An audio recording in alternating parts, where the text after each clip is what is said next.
Com podem posar límits als infants respectant els seus processos maduratius i d'aprenentatge? Posar límits és difícil. Segur que només de sentir aquesta paraula et venen al cap idees com disciplina, autoritat, càstig. Com podem posar límits i alhora respectar els processos naturals dels infants?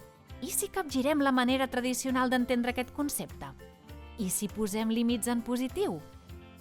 Posar límits és la part del procés d'educar que més esforç costa i també és la millor feina que podem fer. Posar límits és tot un art.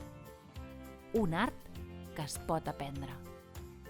Sònia Clias, psicòloga infantil, ha investigat aquest art durant més de 20 anys i ara posa les seves experiències i eines al teu abast amb el llibre L'art de posar límits.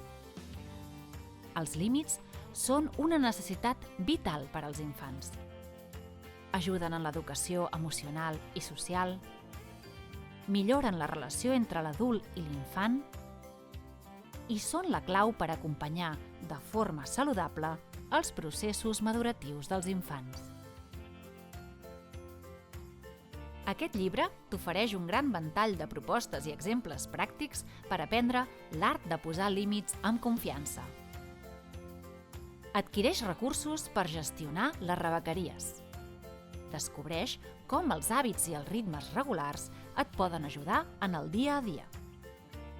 Troba l'equilibri entre l'adult i l'infant. Descobreix l'art de posar límits. Aquest llibre pertany a la col·lecció Viure amb infants de ING Edicions. Disponible a la teva llibreria de confiança i al web www.ingedicions.com.